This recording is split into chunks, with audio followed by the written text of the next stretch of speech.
Hello guys, this is your friend and we are back with a new fanfic. Which is what if Naruto was abandoned and neglected? Naruto builds his own empire in the Akame ga Kill world part 1. And if you enjoy this fanfic then please press the like button and subscribe to my channel for more fanfic like this. And now let's start the fanfic. Naruto Uzumaki Konoha's biggest knucklehead shinobi and the pronounced demon brat sat in Ichiraku's ramen stand with the sound of rain and thunder in the background. No other customers were willing to enter while the demon brat was around, not even the shinobi. Naruto didn't mind though, having already been used to the discrimination over the years, rather he focused on something else. It wasn't all that surprising seeing Naruto in such a state, spacing out and eyes void of life. After all, many horrifying acts have been done onto him time and again during his 9-year life. He survived the beatings, the whispers and the constant destruction of his belongings and household. He even adapted to these by carrying what he owned in his pockets. From anyone watching over him it would come as a surprise that he hadn't already snapped and lost all sense of reasoning. Instead, people outside Konoha would see another innocent, cheerful boy with a dream to become Hokage. That, however, was all at risk. Currently we find Naruto mulling over prior events that only transpired a few hours ago. This on top of the horrible week he had been having so far was speculation for concern. His problems started with the loss of someone that actually cared for him, however today's revelations have maxed out what little perseverance he had of the village, his mental fortitude forever scarred. Flashback. Naruto awoke to no water or electricity due to the landlord cutting them off and demanding payment for his stay or to leave his property, something he had no choice but to disagree to. His accommodation was already been set too high with him being special. That and compared to what little income he received left him with little to nothing to work with. Sometimes Naruto would starve and the only reason he hadn't done so yet was due to Ayame and her father providing cheaper and sometimes free food in their stand. Those two people were the closest to him right now and he cared for them deeply. He truly cared for them and if push came to shove he wouldn't mind giving his life to them in gratitude. Following the disagreement to the start of the new day, an Anbu agent eventually called Naruto to Sarutobi's office. He proceeded to get a new set of clothes and looked scurried through his cupboard for anything to wear, having noticed how ragged, ugly and dirty his clothes were. He always liked orange, but as a ninja in training it was something simply couldn't wear. As much as he wanted something else better, it was the only thing the civilians would sell to Naruto in their pitiful attempts to get him killed. Naruto knew what happened to his clothes, as it was common throughout his life. He always locked the door, but on occasion the landlord would open it up and let people inside to trash his apartment.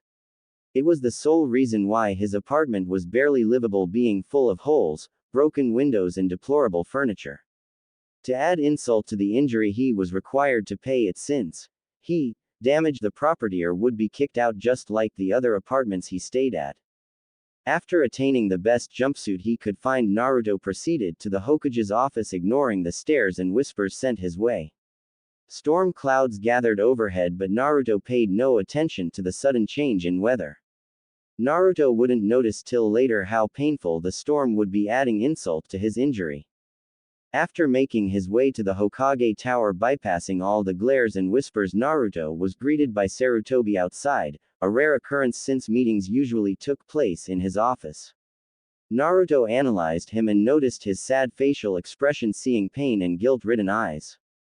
Naruto decided it was best not to question him on the issue and chalked it up to work and stress, since it wasn't the only time he was sad. Guess old age was getting to him. Sarutobi looked at Naruto as he worked overtime to get his mood back in order. He began by questioning him on his progress with his education in the Ninja Academy, but that was a terrible attempt to do so, as he knew the truth and that Naruto wasn't making much progress due to the bias of teachers working against him, having already resulted in him failing once before. To top it off, Iruka, the only teacher that respected Naruto, was killed by Mizuki in the scroll incident while he watched on. Sure, Naruto had won utilizing a vast amount of shadow clones, returning the favor to the traitor through slow torture, but the damage was done. Naruto, the bright and cheerful child, hadn't returned to his normal state all week and was lost and confused. One wrong move would set him off, and Sarutobi didn't want to see that happen. Naruto in the end replied to Sarutobi's question, stating that his education was improving, but his usual cheerfulness was void from his words. Naruto noticed Sarutobi sigh and accept the answer and proceeded to follow him to his office and get the meeting over and done with. On the way, his Gigi would apologize profusely on what would transpire even if he had no idea what was going on. It couldn't be as bad as things already were, right? It took only a minute for them to arrive at the office, and Sarutobi specifically told him to keep an open mind, with his voice still full of remorse. He hoped that one day Naruto would forgive him, or at least understand what he did and why. Slowly and cautiously he opened the door, knowing that this event would forever scar him in the young child's eyes. The duo walked into the office and was greeted to the sight of the Yondaime, the yellow flash of Konoha, and Naruto's prior hero sitting on the cage seat along with a woman and two kids by his right. He noticed the features of the females. First, the older woman had noticeable long red hair going down to her waist and held one of the children, who bore great resemblance to her and looked at him with curious, innocent eyes. The final female in the room, who was most likely around his age, surprisingly looked like his Oroku no Jutsu except younger, with two pigtails, sun-kissed blonde hair, and was detailed even down to the whisker marks on her cheeks. It made him slightly happy that there was someone else out there that bore similar features to him. However, that excitement was not likely to last with the news that followed. Naruto was astounded to find the fourth Hokage alive and well, with what he assumed was his family standing by him. He wondered what was going on and what this had to do with this. Sure, he was honored and all, having been called up personally, but why signal him out? Was it because he sealed the Kyuubi into him? Did he want to finish the job like the villagers wanted? That thought scared Naruto. The following interaction would be similar to Project Train's story. For the love of family, I PM'd him and got permission. Ah, Naruto, I'm glad you're here, Minato said with a foxy grin similar to Naruto's own. Look at you, so handsome already. You have your father's looks all right, the red-headed woman gushed. Father. Naruto slowly registered, unsure where the conversation was going. As far as he knew, he was an orphan and his parents had died during the Kyuubi incident. Did these people know my parents? Were they friends? Was the primary thought going through his head. Sure, he was a bit unsure why the Kyuubi was sealed into him in the first place, but maybe the reason was his parents and they were close. What was said next was not what he expected, and as if Kami was watching the scenes unfold, she matched the suspense with rain and thunder. That's right, son. I told you he'd take after me, didn't I, Kushina? Minato said, looking at his wife and ignoring the sudden storm in the background. TCH. Whatever. He still has my face, Kushina playfully jabbed, unaware of the grave mistake their antics just made. As if trying to clarify the situation, Sarutobi spoke up. Naruto, I'm sure you're familiar with the Yondaime Hokage, and this is Kushina Uzumaki Namikaze. They are your parents. He began slowly to ensure he fully understood what they meant, unsure if this was the right way to go about things. Naruto stood there in shock for a long time, being unable to fathom the situation. He was extremely quiet, almost showing no signs of breathing, which worried his parents and siblings. Quote. Sochi, are you okay? Kushina asked, looking at her son in worry. Naruto didn't respond, instead looked down with hair bangs covering his eyes. Now I know what you must be thinking. How come it took us this long to come home? Well, with Jiraiya and Tsunade taking care of you, we figured we'd wait a while and train Naruto a bit more. Why, I bet those two Sannin had been beating you to the ground with how serious they were when it came to training. Oh yes, I'd like you to meet your two sisters. Minato said cheerfully, trying to lighten the mood as he motioned to the older sister by his mother's side and the younger sister in the arms of Kushina. Is that Naruto-Nisan? The little girl asked her older sister softly as Kushina gently rocked her side to side. Yes, Narumi-chan. That's Oni-san, Naruko replied warmly to her little sister. Hello, Naruto-Nisan. I'm Naruko and I'm your younger twin. This is Narumi and she's the youngest of us. I've wanted to meet you for a long time now, Nisan, and I'm so happy and honored to finally meet you, Naruto said as she smiled warmly at her brother and bowed. Naruto still didn't respond and just looked at the floor, unable to think or look at the family he had missed out on. Still, they ignored his lack of reaction and continued. Haha. They've always wanted to meet you ever since we told them they had an older brother. Gosh, it seemed like yesterday when the Q. That's enough, Minato. Sarutobi cut in. He understood Minato's excitement in seeing his son after all the years he staged his death, leaving Naruto in the hands of Tsunade and Jiraiya, but Minato didn't know of what happened while he left Naruto at the mercy of vengeful villagers who despised the demon brat. Naruto had only recently found out about his tenant, who was linked to his own life in the most horrid way possible, and the more Minato continued on, the greater the grave he dug. He doubted their cheery approach they took to the situation was helping Naruto at all and was likely having the opposite effect. What is it, Sarutobi? Minato asked. I told you to hear me out before you did anything, but did you listen? No. You have no idea what you've done. You and Kushina have made a grave mistake. Sarutobi said as his voice volume increased with every word. What are you talking about, Sarutobi? Kushina questioned, unsure what the problem was. So you know them, Sarutobi-sama? Naruto asked, not moving his attention away from the floor. Naruto understood now. He couldn't trust Sarutobi. He had lied to him all these years, and what's worse, he's been putting up with this crap all his life. Sarutobi flinched at the sudden respect change Naruto gave to him, yet still he replied, Yes, Naruto, I know Minato and Kushina, and I can't begin to express how sorry I am for not telling you, he spoke sadly. It was clear that Naruto no longer trusted him, and he wouldn't be surprised if he hated him. Hell, he hated himself right now. He only knew about Minato and Kushina's disappearance after the Kyuubi attack, with a letter stating that Minato had trusted Jiraiya and Tsunade to look after as his godparents, especially when they were the best teachers around to protect and train Naruto to control the entirety of the Kyuubi.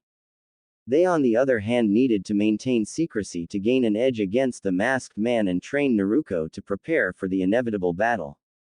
This separate training would optimize the amount of knowledge they can cover, for the twins in the village would grow stronger as a result.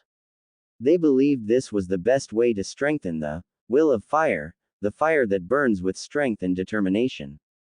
He couldn't say anything because it was an S-rank secret, sweetie, Kushina cooed, hoping to get her son to look at them. And I'm sure you know all about that since you're in the Ninja Academy, if what I read is correct, Minato said, looking at a paper.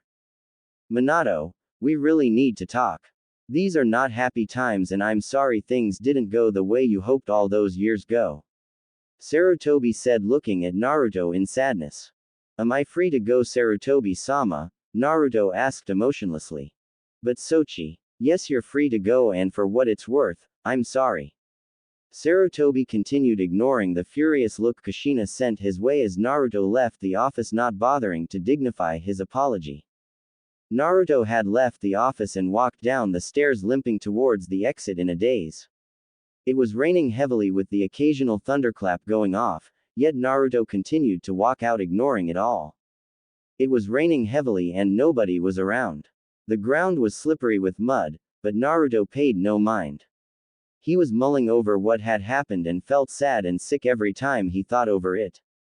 He subconsciously made his way to Ichiraku's ramen, hoping to clear his mind with ramen. Flashback end. Naruto stared down his bowl of ramen, which was given to him on the house simply because Ayame noticed that he was especially sad today. Ayame took this opportunity to talk to him over the counter.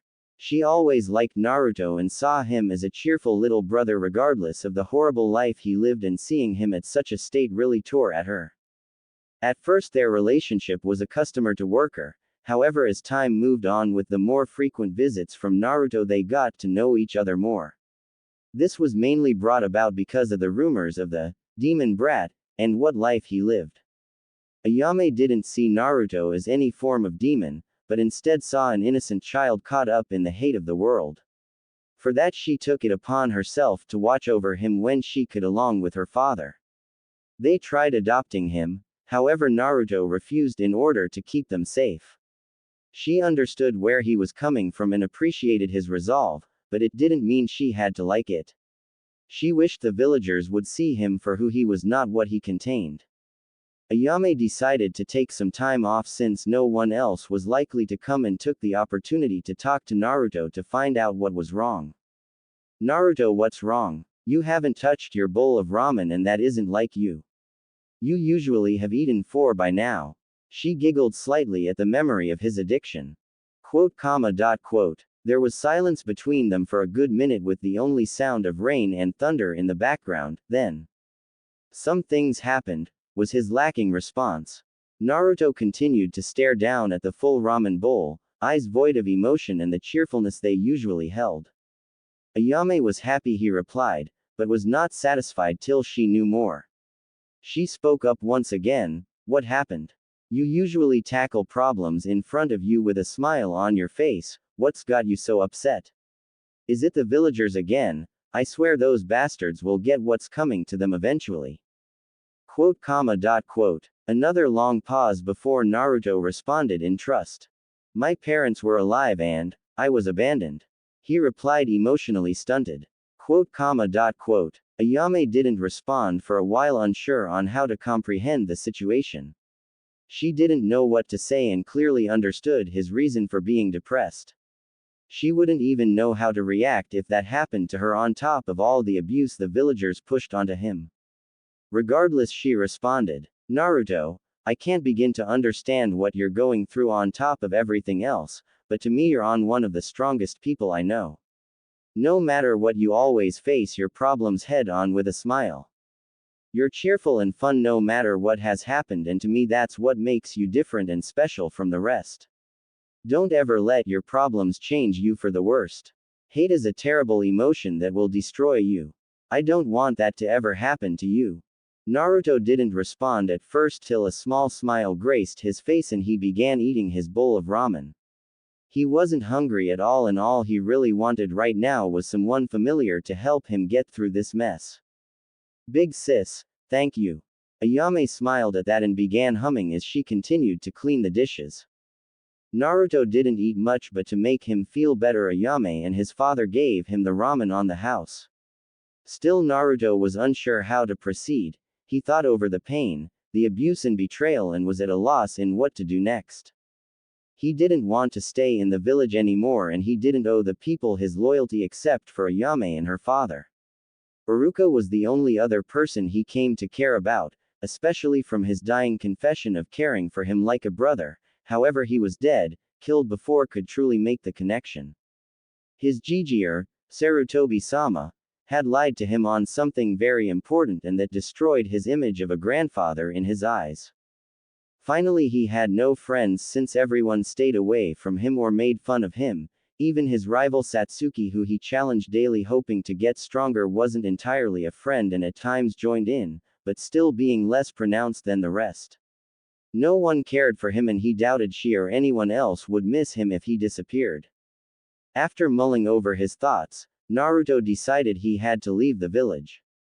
There was nothing here except the two in front of him, and Akame was right in a way. If he stayed here, he would likely change for the worst, and he didn't want to constantly be surrounded by horrid people.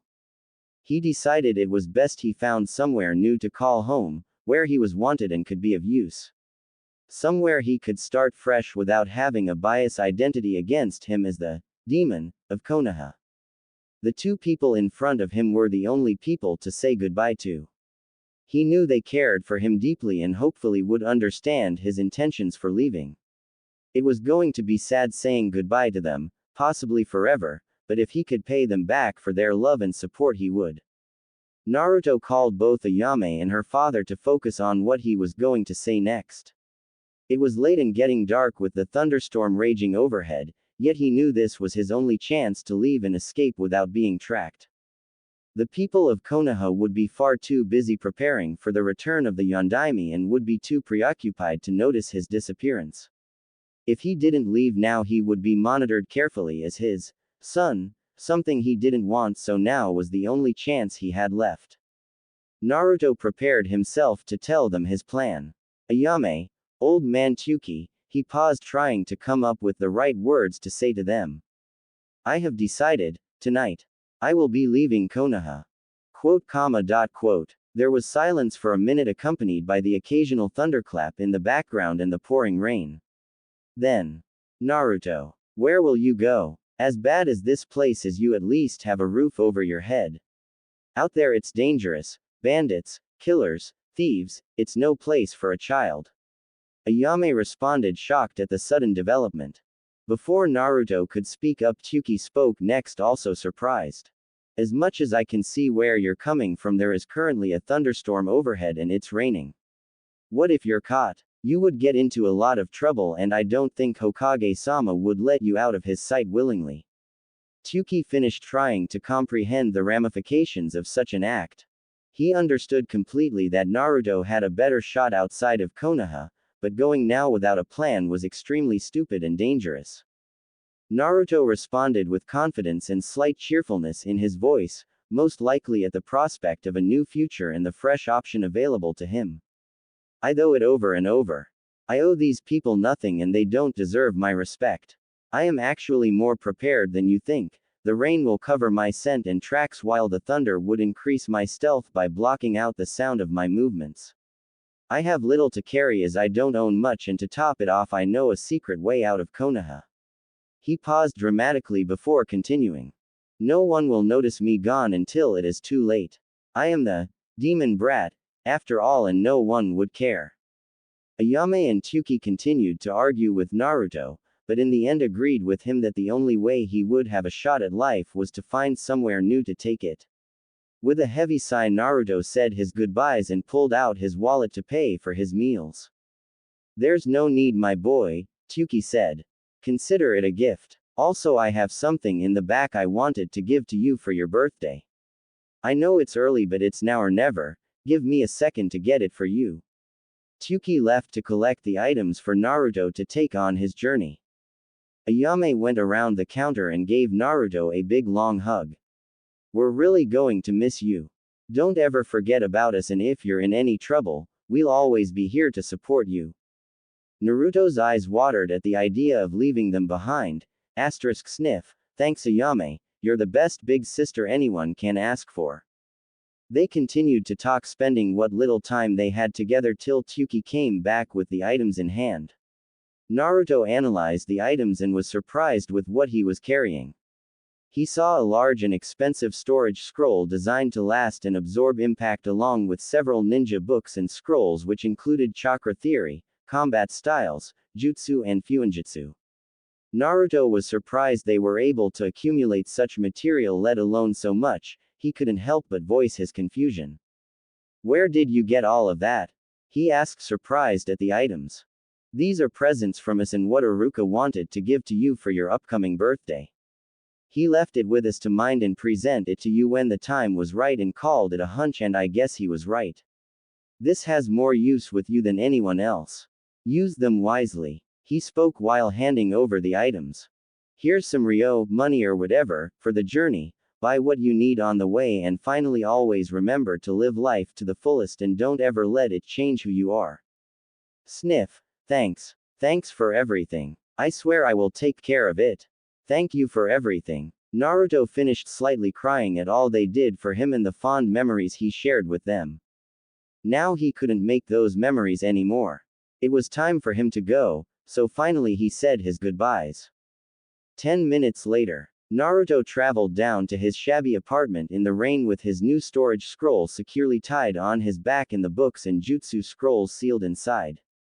He was still depressed over the events that transpired throughout the day with the return of his family, but he was now more accepting of the situation and happy he got to spend his last few moments in Konoha with Ayame and Tsuki. Now he was completely resolved to leave, but first he had to collect what supplies he could from his apartment, such as any clothes and food he could use for the journey. Naruto arrived at his apartment and noticed that all his belongings were outside. He wasn't happy with the landlord for being such an, but at least he left it outside instead of in the trash, as it would make his escape harder, smelling like garbage. Looking on the bright side and the potential for a new and bright future, he scavenged through his belongings, taking out what he needed, such as food, mainly ramen, blankets, matches, cooking pans, clothes and more and sealed them into his newly acquired storage scroll. For the rest of his stuff he left it there since there was no need to bring it with him. He was going to travel first and see the world before settling down again. He analyzed some of the items he collected. He equipped what little ninja gear he presently had such as dull, pre-owned kunai and shuriken while looking at the state of his clothing. From what he could tell he would need to buy better clothes first then proper equipment. It was risky, but he needed to stop by a ninja store and stock up on equipment. He had to do it early to avoid detection so as soon as he left Konoha and make his way out to the port city of Taki. It was night time and while the rain had died down Naruto still made his way out of Konoha through an underground passage he found. It was flooded and muddy but so far it was a success as he was already far from Konoha and had avoided any detection so far. He made his way to Taki and find any boat willing to take him across the ocean. After all, what better way to stay under the radar than not to be on the radar at all? He doubted any ninja would look as far as across the ocean, so it was necessary to travel overseas. He had little money, but he was sure he could use his skill set and shadow clones to help out, especially against any pirates they came across. His only regret of Konoha was not telling Akame and Tuki where he was going. He wanted to tell them, but even with all the trust he had for them he was sure the Konoha shinobi would pry it out of them, torture or not. After all, it only took one Yamanaka to do the job. It took 3 days of traveling at ninja speeds to make his way to the port city and so far had been able to avoid detection from Konoha or Taki ninjas. He had slept little and was constantly on guard against any ninjas, so he was heavily fatigued even with his regeneration. Still he pressed on to his new dream. He was nearly there and was about to start his new life. As Naruto entered the port city he was able to buy supplies from local stores that sold to him at a fair price. Now he was fully stocked with food, ninja apparel and civilian clothing, allowing him to better blend in. He threw away his old orange jumpsuit and equipped a new one and stored any additional clothing he bought into his storage scroll. Currently Naruto was looking around for any boat that was willing to take him across the seas to a new land. It took several hours till he found a ship willing to hire him aboard for a fee, which he happily accepted. Now he was ready to set off into a new land. And a new adventure. It had been 3 days since Naruto left Konoha and many changes were occurring internally and externally with the return of the Yondaime and his family. However, not everything was good and for the family things were darker than ever. Flashback. It was already 1 day since Naruto left Konoha and no one had noticed his disappearance. The village on the other hand was abuzz with activity, with word having gotten out about the 4th Hokage's return and the village celebrated in honor of their hero. Some had even celebrated further, looking for the demon brat to end its existence once and for all, or to capture him and give Yondaime the opportunity to do so himself. As expected, the villagers were unsuccessful in finding him, but they didn't mind, their hero was back and would protect them from any future threats. Little did they understand the full extent of what they thought and had done to poor Naruto. Minato and the family can be seen preparing for the official reclamation of the Hokage position in the Namikaze estate.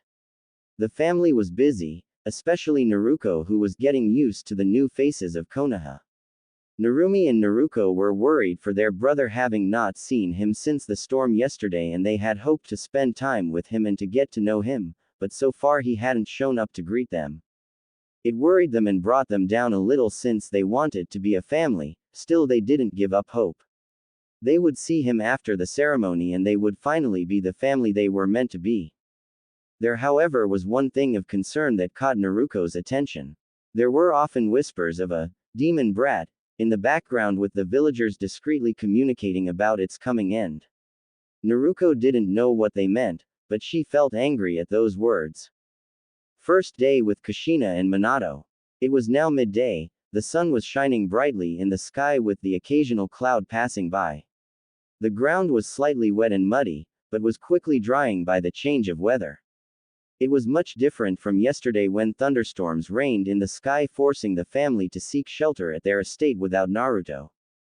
They thought it was best that he thought things through before they confronted him again. After all, it was a lot to take in so suddenly. Sarutobi didn't say much about how he lived and what he had been through, but it was enough to shape the picture that things weren't well with Naruto. It would only be later today that they fully understood the horrid details of Naruto's life.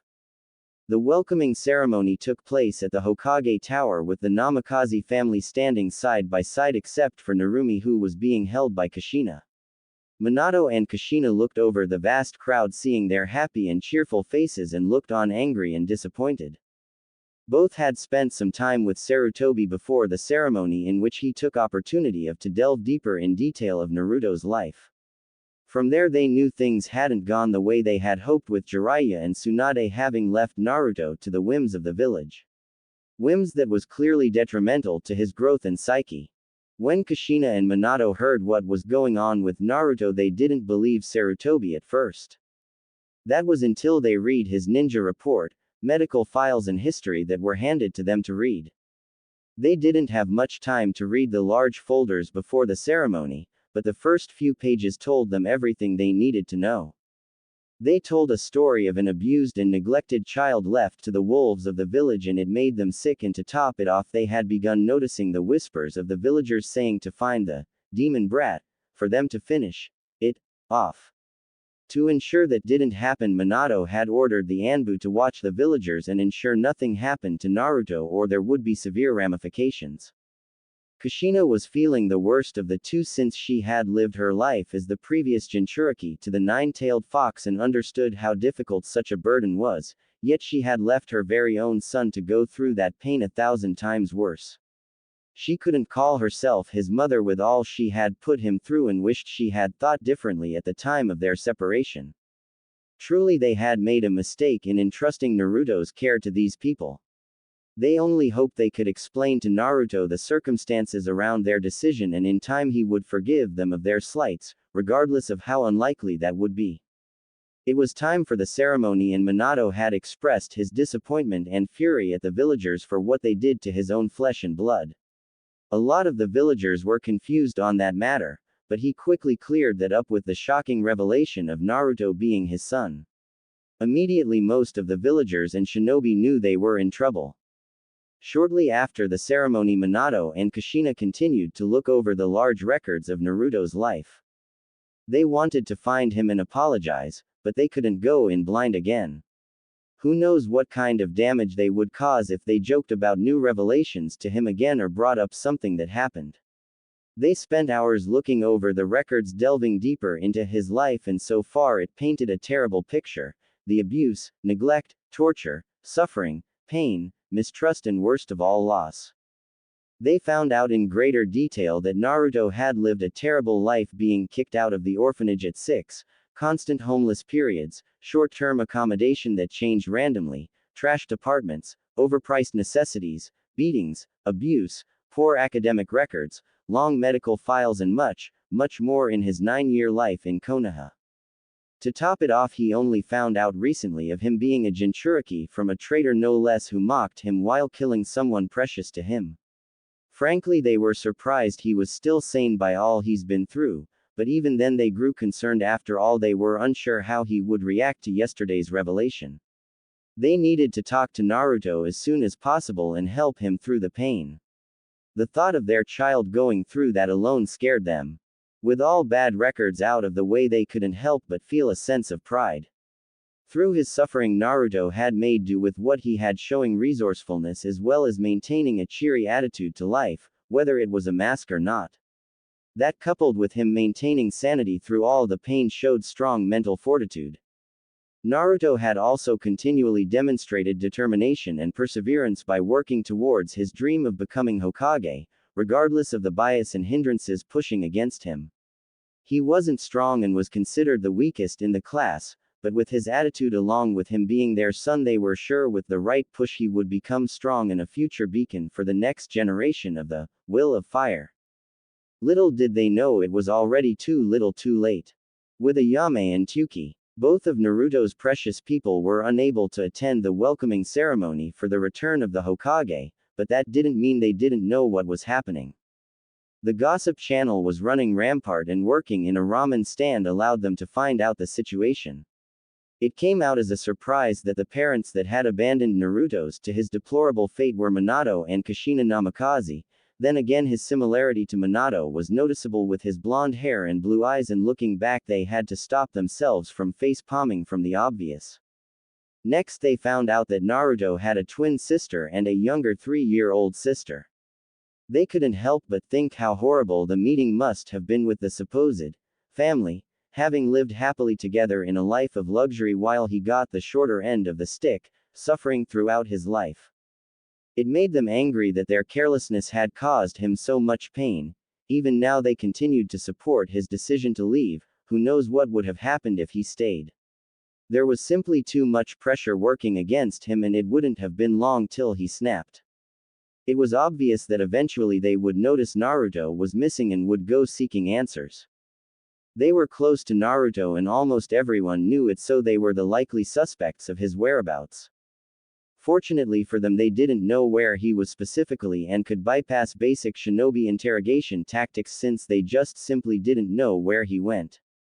Still, they would do what they could to buy him time to escape from the clutches of Konoha, so if the family ever came around to the store for questions, they would just counter by saying they don't know. After all, they didn't have the right, having caused so much suffering. Besides, Naruto was better off without them since he didn't owe them anything while they owed him everything. Ayame stopped her line of thought and looked up to the clear blue sky. Naruto, I hope you're happy wherever you are. Day 2. As much as Minato and Kushina wanted to spend time with Naruto to reconnect, they were simply too busy yesterday with council meetings and rebuilding their position in Konoha. That, coupled with the ceremony and looking through Naruto's records, had taken far too much time out of the day, and they simply didn't want to disturb him when it was already late, so they decided to put off the family reunion till the next day. Today the family had decided they would try what they could to reconnect with Naruto despite the likelihood of failure, since they owed him so much and they had no idea where to start building the bridge. Naruto herself had only recently learned what had transpired in her twin's life and was disgusted with the village, her parents, and most of all herself. Had she been more persistent in her approach to return to Konoha, much of her brother's suffering could have been avoided. Minato and Kushina at first tried to pin the blame on the missing godparents being Jiraiya and Tsunade. However, Naruto's reply was it was as much their fault for trusting people that weren't family to Naruto's care, and they should have kept track on what was happening to their son instead of blindly trusting others with their own child. The family knew they deserved nothing but hatred from the boy, but they would do whatever it took to get Naruto in their lives.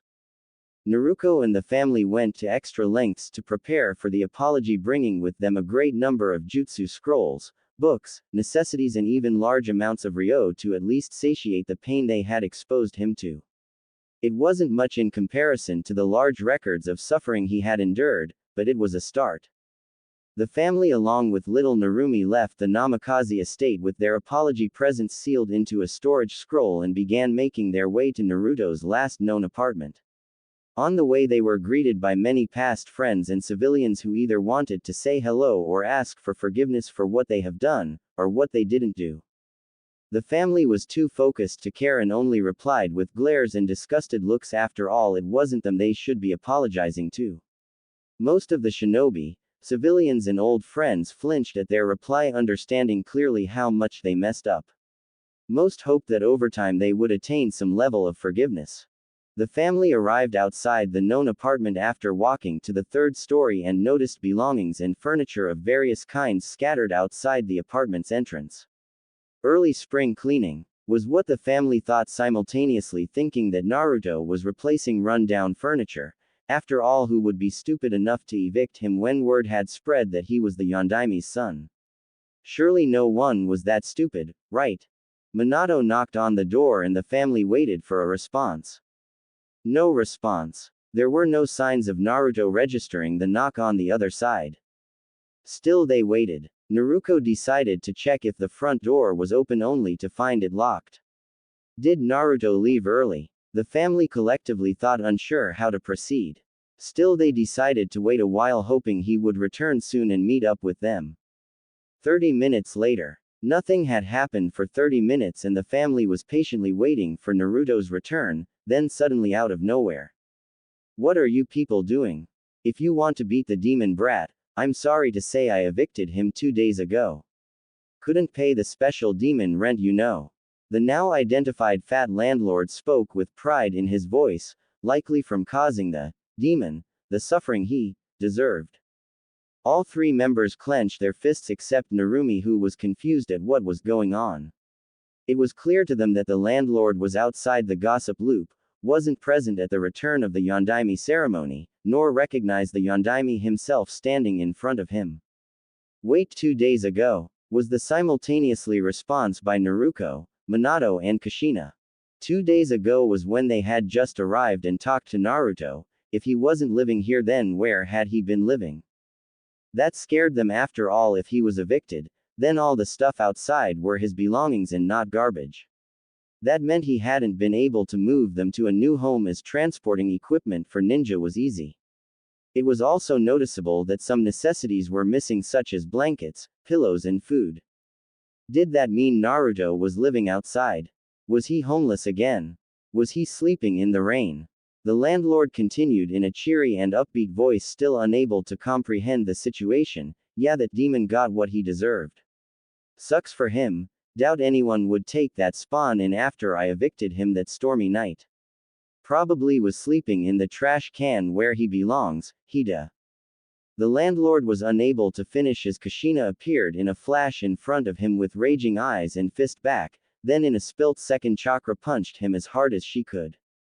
Before the rest of the family could react to his words, the landlord was already sent flying, breaking down the wooden railing on the opposite end and crashing to the street below. Kushina, however, wasn't done yet and Sun Shin to him and proceeded to bash the living crap out of the fool till he was a bleeding and bruised mess. To emphasize her hate of the man, she took out a kunai with the intent to end him, only to have her arm stopped by Minato. Dear, I know how you feel, but we can't kill him. As Hokage, I have to keep these villagers alive. He all but spat the word villagers. He didn't want to protect them as much as he did in the past with what they had done to his own son, instead he had to do it as part of his duty. Kushina glared at Minato, but understood where he was coming from, so she put the kunai down and left the man in a pool of his own blood. Minato, however, just called the Anbu to send him to the hospital, and when he had recovered enough to be sent straight to Ibiki for torture and interrogation. Now the family had another problem to deal with. Where was Naruto? Not wasting any time, the family worked on finding any leads. His location. Narumi had to be returned to the Namikaze estate with a hired babysitter and Anbu as guards watching over, while the rest of the family worked on locating Naruto and finding any leads as to where he was. Even the shinobi and Anbu were sent around Konoha and its training grounds to investigate. Kushina and Naruto had bypassed the searching by first making their way to Ichiraku's ramen, knowing that Naruto's precious people worked there. They were, however, disappointed when they replied they hadn't seen him all day or knew where he was. Kushina and Naruto noticed they were hiding something but didn't delve deeper into it and continued to look elsewhere for Naruto. It was now night and there was no sign of Naruto. It was concluded that he had left the village and Anbu agents were sent out to retrieve him. However, that was a fool's task, with the storm having covered his tracks and him having over a day's head start. The conclusion had come about when Kushina and Naruto ended up returning to the ramen stand, with Minato stating they were hiding something about Naruto. From there, it didn't take long to pry out the information from Ayame and Tuki due to the threat of working against the village and the consequences. Sure, the two workers didn't know where Naruto had went, but they at least knew he had left during the storm to take full advantage of the track covering potential as well as the confusion around Minato's return. Immediately, Minato had tasked the Anbu to spread out and search Fire Country and any allied countries for his estranged son. As Hokage, Minato could have had the pair sent to prison for working against Konoha and not notifying them earlier, or even stopping Naruto, but no matter what way he saw it, they weren't at fault and were looking out for him. Besides, if he did send them to prison, it would only make the relation worse with Naruto and he would never forgive them then. Still, he hoped he would be found, captured and returned, in which they can finally work to make things right. Day 3. It was the third day of the return of the Namikaze, and the shinobi and Anbu outside Konoha were on high alert for any signs of Naruto. Kushina wanted to join them, but Minato convinced her to stay since she needed to take care of Narumi, and the ninja outside were working overtime to look for him, especially Sarutobi, who also joined in the search. With him searching for Naruto, it would only be a matter of time till he is found. After all, he was the previous Hokage. Her interference would just change very little in the search for Naruto. Today was also the day that Naruto would enter the Ninja Academy for the first time.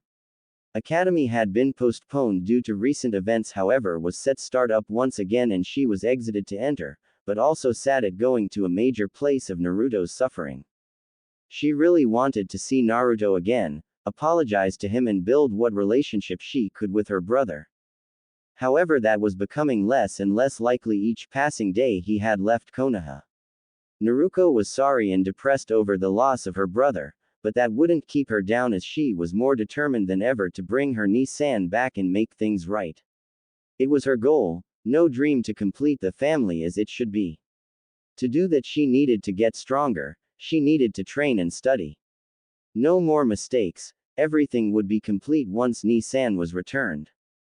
Naruto prepared herself for the academy. She was already strong, having trained with her parents extensively, and would capitalize on what she already knew. She needed to pass academy as soon as possible and begin her search for her brother and bring him back, whether he wanted to or not. Naruto arrived at the academy and proceeded to the classroom 302, her brother's classroom. She entered the room and looked around, analyzing the different children that were likely to be her teammates. So far there were only 8 others in the room that she saw potential in. She didn't know their names, but in time that was likely to change. Maybe she would even have a rival to top of her friendships. Naruto looked around for a free seat and noticed a female with black hair, onyx eyes, a slim figure, and wearing a purple ninja kimono staring out the window, while on her right were 2 free seats. Seeing no harm in taking one, Naruto made her way to the free middle seat, moving up the stairs and eventually sitting down. The girl hadn't noticed her yet, so she decided to initiate the conversation. "Hi, I'm Naruto Namikaze, mind if I sit here?" she questioned, curious of the girl. The female replied, "Actually, yeah, I do. Could you scurry across one?" Naruto usually sits there and he should be coming in soon, although I doubt he'd want to sit next to you. Naruto gulped. Guess this girl was a friend of Naruto's, or at least an acquaintance with him, and knew about his complicated situation. Yet she wasn't aware that Naruto was actually missing. Guess it was her duty to inform her.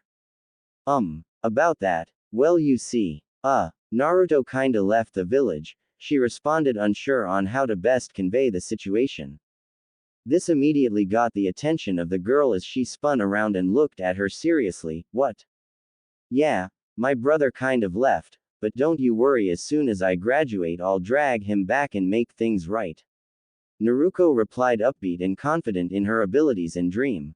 The female scoffed. "Yeah, right, you were likely the people that drove him away in the first place. Seriously, just rocking up randomly right after someone close to Naruto was killed and saying you're his family that abandoned him. It's no wonder why he left." Naruto flinched at the jab and then got angry. "Who the hell are you to say such things, Captain Obvious? Figures a weak and a mentally challenged girl like you wouldn't know much about me. I'm the last Uchiha, Satsuki Uchiha, and the prodigy of the clan," she replied smugly to Naruto, which only seemed to infuriate her further. "Yeah, the clan of 2 people while the rest was wiped out by your older brother. What's Naruto to you anyway? I don't think you're Naruto's friend, or he would have told you he was leaving like he did with Ayame and Tuki," she replied with a smug smirk of her own. The newly identified Satsuki blushed red in anger and embarrassment and stood up in defiance. Naruto stood up to match her and they both stared down one another. It was the start of a beautiful friendship. Satsuki at the end of the day. Satsuki didn't pay much attention in class and thought over the recent developments in Konoha and her interaction with Naruto. She had no real friends and was often lonely, with Naruto being her only light, challenging her every day to enforce the point he was her rival and would one day beat her. Satsuki thought it was funny at first and daily beat him to the ground to prove her superiority, yet he stood back up with fire and determination in his eyes and continued to challenge her. When she asked why, his simple reply was she was strong and he wanted to be strong as well, and if he managed to beat her it would mean that he got stronger and a step closer to his dream of being Hokage. She was confused at first, but thought over what he said over time and eventually understood when she saw him training alone.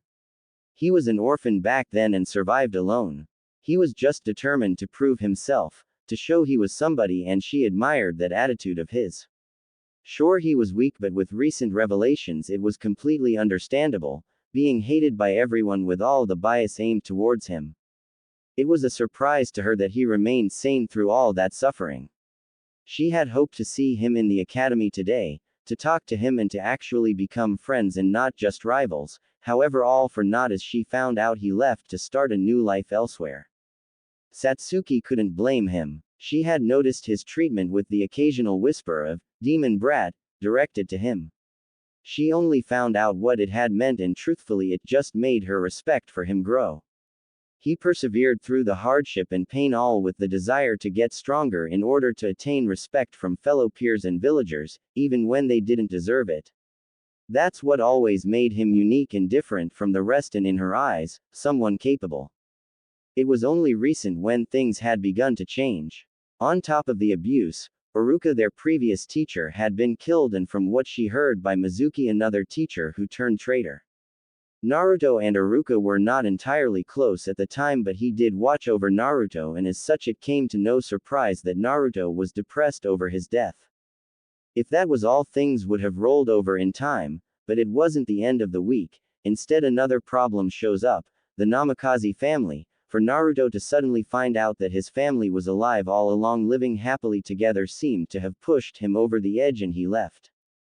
Satsuki sighed. She wished he could have at least talked to him about it, but she guessed all the times she had purposely mocked him for his weakness had negative effect on his view of her. She didn't do it out of hate, rather she did it because she cared, and her words continued to drive him to become stronger. Still, he was gone and there was nothing she could do about it while she stayed in Konoha. She wished she could at least have talked to him one more time to become an official friend to him, but it was too late. No, it wasn't too late. She would find him and tell him what she thought of him. She will make things right. With Naruto Day 4, Naruto had set out with the sailors in the trading boat to a continent overseas and towards a place called the Empire. Naruto didn't know much about the place and only picked up tidbits of information from what the sailors told him. It was west of the elemental nations, and just like the elemental nations was a large continent with the dominant power being the Empire. It was a long sail to reach their destination, and they didn't know much about the area, not having delved too deep within, but they were able to collect information from rumors of traders at port. Apparently the elemental nations have only just discovered their existence about a year ago and have started small-scale trade with the locals. From what the sailors had gathered on the other side, the Empire was said to have been around for 1,000 years and boasted numerous resources and land. At the founding, the Empire was said to have limitless resources and the best minds of the world, with the Emperor having absolute authority, but was now going through decline due corruption, economic recession, eroding public order, rampart poverty, and dissatisfaction with the people. Still, with how big the Empire was said to be and a new identity he was sure he would be able to make a fresh start there. One particular piece of information that he found interesting was the rumors of danger beasts, or risk species, that roamed the continent that were extremely hostile to humans, attacking them if they wander into their territory. Naruto had wondered if these danger beasts were like summon creatures and if he could make a contract with one. After all, his combat repertoire was severely lacking, not having completed the academy. He supposed his first order of business would be training and attaining strength, and with groups hunting down danger beast he supposed he could join in and make some money, get to know strong people while also completing some training. Things were finally looking up for Naruto, until suddenly, boom! A whizzing sound was heard from the distance, and Naruto spun around to the direction of the noise to see a ship in the distance. What was going on? He thought himself until the situation was clarified by one word and one scream. Pirates. After a week of sailing, Naruto had finally arrived at a port town south of the empire. Once he disembarked and said his goodbyes to the sailors as well as his new friends, Naruto walked down the harbor side taking note of the city surroundings. Immediately he noticed the similarities and difference in the architect of the city as buildings bore similarities to elemental nation design, particularly that of Konoha, but had a more rugged and modern feel to them with the prioritization of cement and bricks rather than wood. Naruto thought it was unique and extravagant in its own way and grew more excited to see what the capital was like, once he began traveling around and got to know the empire first. He had heard many great things about the empire from its navy, particularly from Wave and his master, and was excited to see as much of it as he could, from the ports, to the cities, to the wild wilderness and to the mountains. It was so different to that of Konoha, and this time he could freely explore without interruptions of ninja hunting him. Naruto was free. He felt free. No more abusive villagers to deal with and no more lies piling on behind his back. He could do what he wanted, be what he wanted, and find actual friends that would care about him. Just thinking about what lay ahead made him giddy with excitement. As Naruto traveled down the streets, he thought back to Wave, his master, and the navy, and couldn't help but wonder what lay in store for him. Flashback. Pirates. One of the deck men shouted. Pirates were a constant danger in the seas, and it appears Naruto wasn't lucky enough to avoid them. It was clear what was going to happen, so without a second thought Naruto rushed in to help defend the ship by created 20 clones to clear the deck for the upcoming fight and to gather weapons for the sailors. Additional clones were also tasked to man the cannons and help load them with heavy metal balls for the initial phase of naval combat. It was a struggle at first, as gunpowder and projectile weaponry wasn't common in the elemental nation, nor were they widespread due to them having little effect against ninjas and their mobility in combat, resulting in Naruto's lack of practical knowledge. However, guns and cannons eventually found greater use elsewhere, particularly in boats due to the lack of shinobi personnel to fight and defend against other than in Kiri, as well as the lack of mobility people held when sailing. As such, gunpowder and cannons found more use with civilians and the naval trade being a common sight at the ports. At first the crew were momentarily shocked at Naruto's ability, however quickly assumed he was a shinobi, or at the very least a shinobi in training, and their spirits were lifted as a result. They began working double time to ensure they weren't shown up by a kid, shinobi or not. Naruto looked up and noticed more ships coming in and counted 3 in total. They weren't all firing, rather only one ship seemed to be, as it tried to clear the deck of its defenders. It was clear what they were planning as the pirates continued their approach. They want the ship in one piece, Naruto thought naturally. They were pirates after all, and regardless if they were after the ship itself, he knew they would be interested in whatever contents they were currently carrying. It didn't matter to Naruto either way, and simply continued loading the cannons along with his clones and fired back whenever they could. So far little damage was being done to the pirates, and there were simply too many of them, so he quickly assumed the fight could only be won through hand-to-hand combat. As such, he prepared himself. Naruto already had the advantage and he knew it. A couple hundred clones can be summoned to kill and cause havoc, and what's more, the sooner a ship came close the more room he had to summon clones. It was the perfect ambush, and he doubted any of the pirates would be prepared for a fight where they would be outnumbered and outmaneuvered. The ships were close now.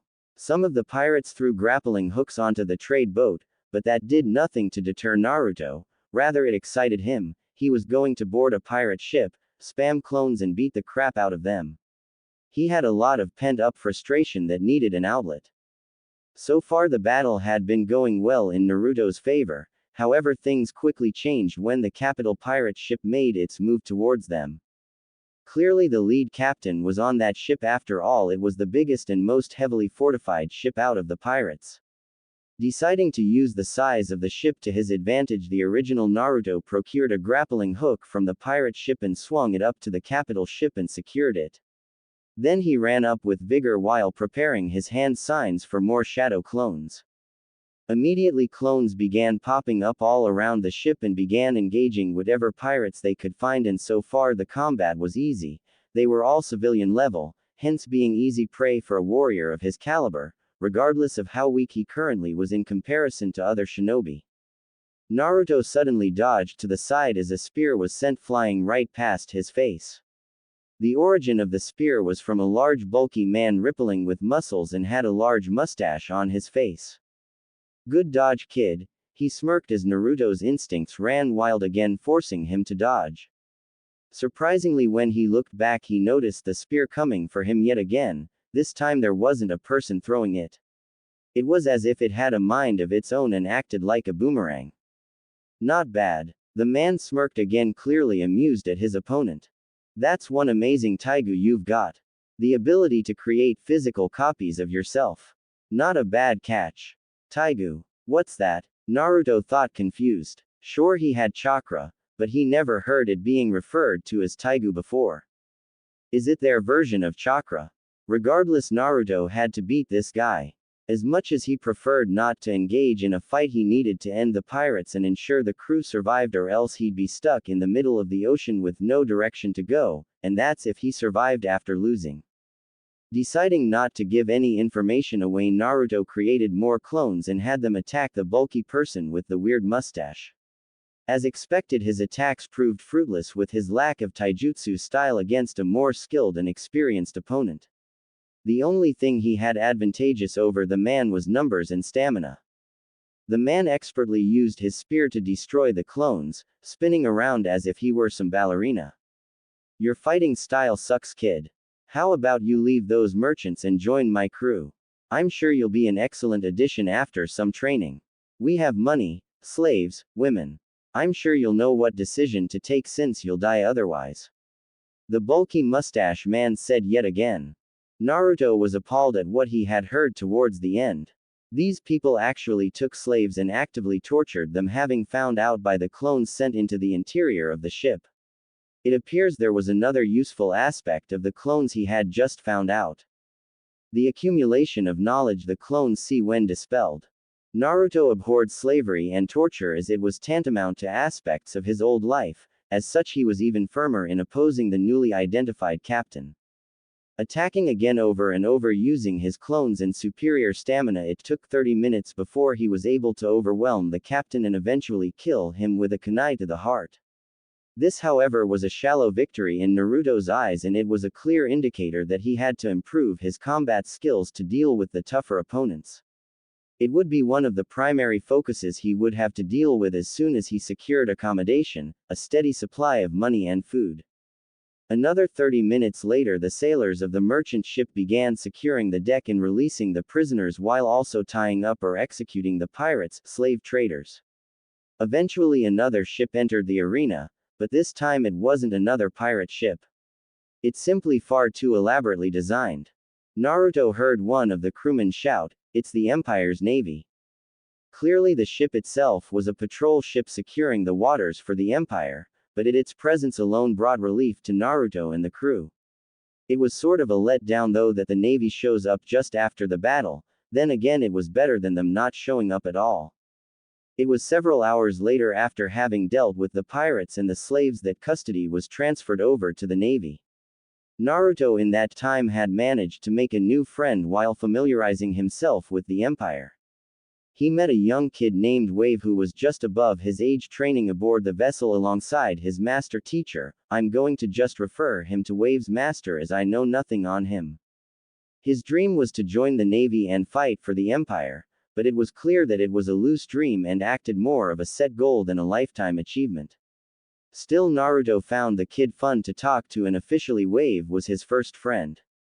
From his talks with Wave, Naruto was able to learn more about the Empire, the people that inhabited, the geography, the countries that surrounds it, and the dangers it faces. He learned that there were powerful fighters, mainly referred to as generals, that protected the Empire, and the many different kinds of people he was likely to meet. Sometimes Wave gave him warnings of bad people to watch out for, but Naruto, being Naruto with his vast experiences with bad people, knew he could handle whatever they threw his way. One significant piece of information Naruto learned from Wave was that the people didn't have access to chakra. Rather, they relied on normal combat prowess, special biological gifts, and technology to fight. One example was the development and standard issue of guns to soldiers, these days being a common sight in the Empire's military. Wave mentioned that guns have been developed and specialized over time, having come a long way in manufacturing with great velocity, reload time and power behind each flying bullet. To them it was an extremely effective way to combat enemies of the Empire, however the downside was it was less effective against the more powerful and experienced foes.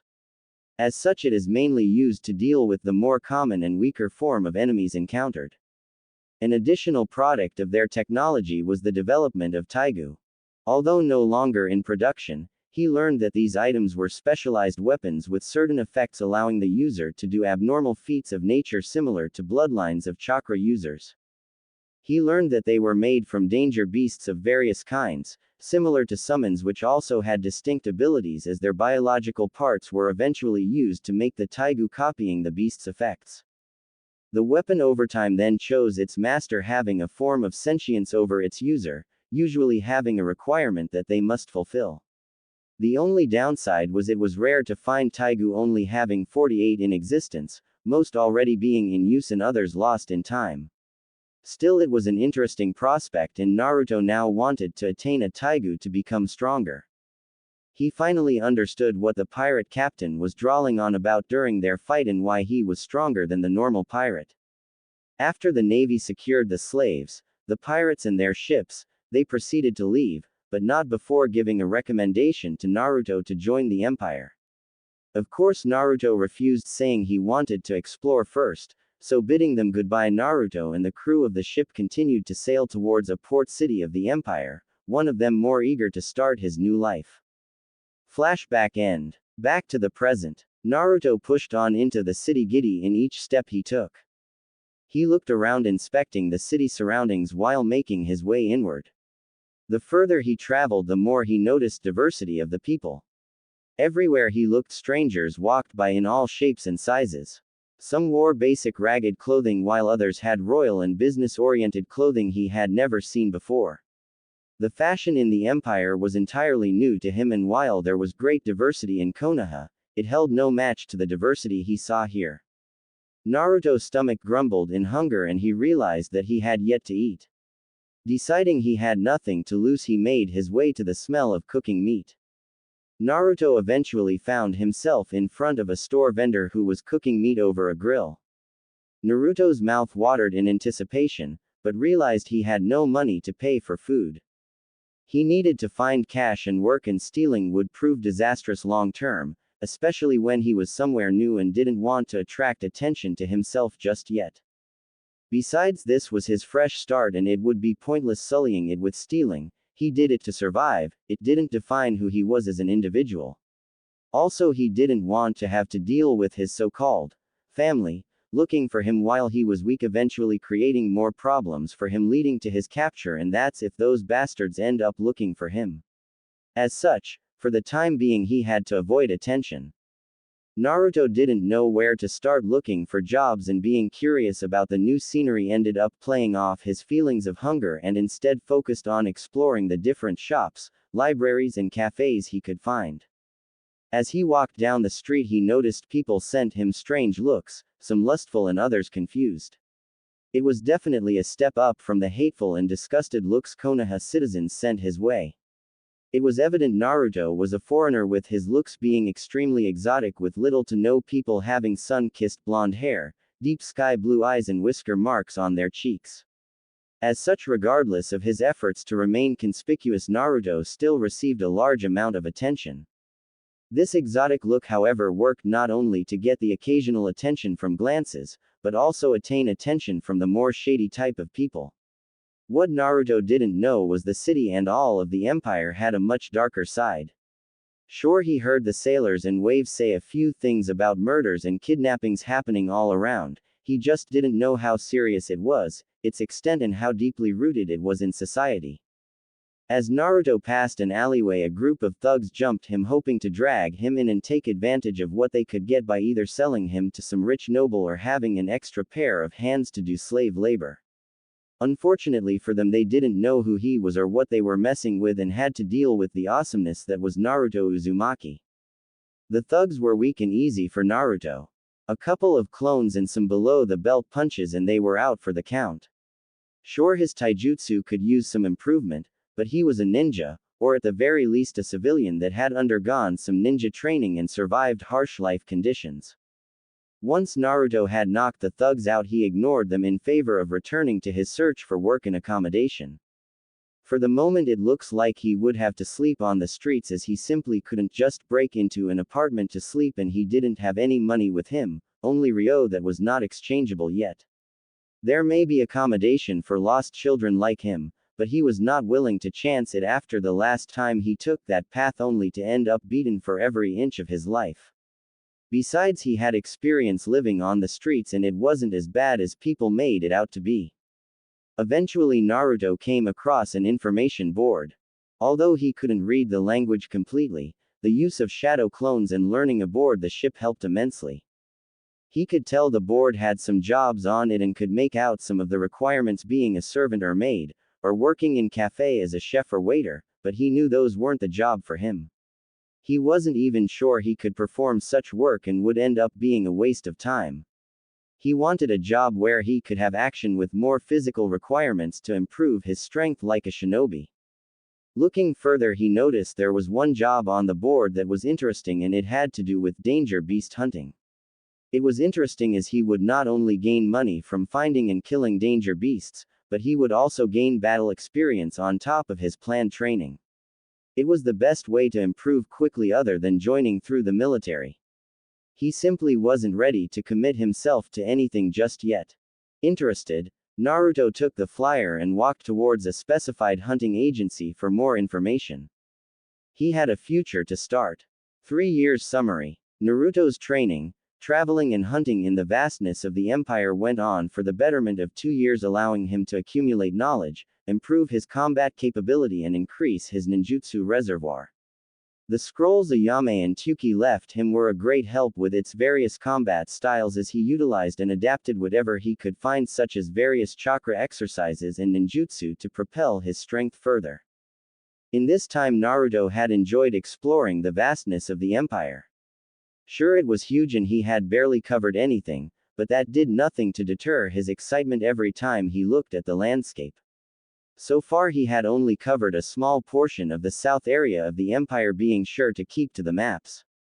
As he explored, he came across different towns and cities along the shores or in the countryside that were populated by various kinds of people. Most people kept to their own business, but as he walked he noticed the common sight of beggars and snobbish people harassing them. Sometimes he would interfere, other times he didn't, and each time he did he would get in some type of trouble and end up having to run away. He remembered the first time he did so only to find out he messed with a government official. He wasn't willing to risk becoming a target of any sort again. As he explored further into the empire, it was becoming more obvious that there was something amiss. He could openly see corruption on the street, whether through money, drugs or trafficking, and it truly disgusted him. Something was clearly wrong. Naruto had also come to understand that there was a rise in violent behavior and an increase in rebellious activity, and what was worse was that he bore witness to the effects rebellion had on the empire and the brutality that followed as a result. Flashback. Naruto walked down a common road on his way to another city, but so far he had yet to see anyone passing by on the road. Considering there was a large town up ahead, it was confusing. As he walked closer to the next town, the smell of ash, blood and rotting corpses began to permeate through the air, getting stronger with each step he took. This concerned him and he looked up into the sky, noticing the black smoke rising in the distance. Concluding something was wrong, Naruto rushed onwards to the town. As Naruto passed a large hill, he was greeted to the sight of the town burning with most of the riverbed frozen. He looked further and noticed military personnel slaughtering, torturing and raping the civilians. As he looked on, he could feel the agony of the people and without thinking rushed in to stop the atrocity. He didn't get far, however, as he encountered a female, the military commander he assumed from the official getup of her uniform. She was young, somewhere in her teenage years, with long blue hair stretching below her hips with an official military commander hat on her head.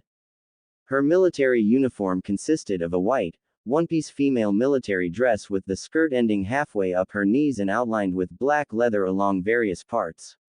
In addition to the uniform, she had leather arm holders covering most of her arms and thick white leg holders also outlined with black leather, giving her a sadistic feel. This is Estes, but Naruto just doesn't know who she is yet.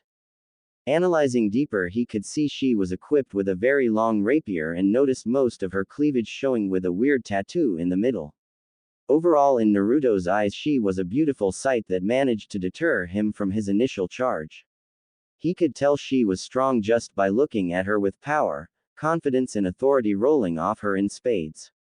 It had Naruto stop and think for a second. Still behind her, he could see the agony people were being subjected to. It was far worse than anything he'd seen or faced, and it disgusted him. Focusing back on what was happening, he rushed off trying to bypass the woman, however couldn't do so as she blocked his path with phenomenal speed while outstretching her rapier in a challenging motion at Naruto. She had a smirk on her face as no words were exchanged between the two. Naruto, knowing what the military was doing, continued to try again to bypass the woman, only to fail over and over again. Looking at her, he could tell she was just playing with him, with the smirk evident on her face. Annoyed and unfocused, Naruto ignored his base instincts to run and live another day and instead engaged the female in combat, creating clones and using various techniques including crude explosive tags and paper bombs. This did surprise the female momentarily, but like every professional soldier, she easily adapted to whatever surprises Naruto threw at her by dodging or using her sword to deflect each attack he sent. She even managed to counter him when he was using Kurama's chakra, turning him feral and powerful. As the battle continued and escalated, with him and the female beginning to destroy the road and trees surrounding, it became more apparent to Naruto that the female was just playing with him, as if he was some sort of game to her. It was clear he was outmatched, as she had yet to show any moves of her own or even attack for that matter. Each time he attacked the female, she was becoming more and more sadistic with the growing grin on her face. Suddenly, without warning, she went on the offensive, quickly appearing behind Naruto in a burst of speed and attacking with her rapier. Again, it was clear she wasn't taking him seriously, yet he still struggled to dodge, barely avoiding her slashes. Eventually, Naruto began to accumulate cuts and bruises from her attacks, and although they would easily heal over time, he was growing tired every passing second. As he looked around, he began to notice more and more soldiers piling up surrounding him and the female. It was over. He knew he shouldn't have acted out, especially against the military, yet regardless he could do nothing. He was clearly beat and surrounded.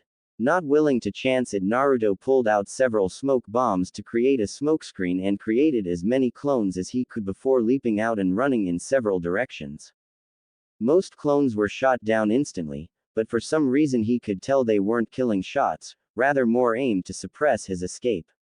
Unfortunately for them and lucky for him, he managed to get away, having to run several hours at top speed. It was clear the Empire had powerful fighters and he needed more skill to combat them. He needed better ninjutsu and a sword. Flashback end. Fortunately for Naruto, no wanted posters had shown up and he continued his work as a danger beast hunter, reporting, discovering, killing and trading any danger beast he could find for money. He had a large portion of his time fighting and hunting for experience as he explored the lands, discovering many natural and man-made wonders on his way, as well as the many horrors of reality that followed. He underwent training when he could, using the scrolls to learn and improve his combat reservoir and survival skills.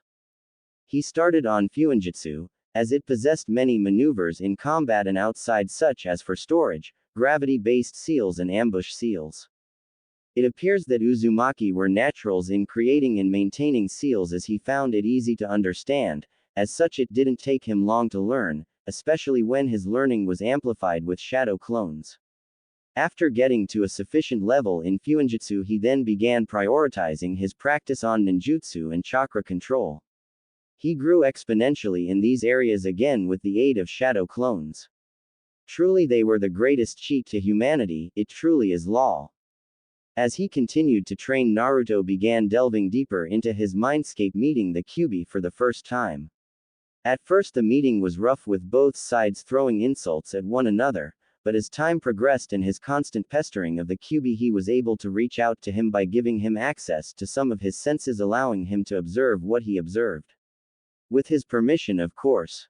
He guessed his persistence began wearing away at the Kyuubi's patience. Additionally, the prospect of exploring a new land away from the influence of the sage interested the Kyuubi, and he too wanted to see what was out there.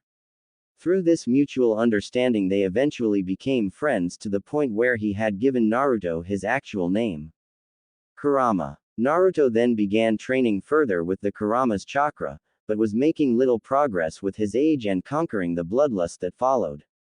It was something he had to work on in the future. Additionally, Kurama had provided the basic details of the Rasengan, allowing Naruto to eventually recreate it, but for the moment needed the aid of clones to do so.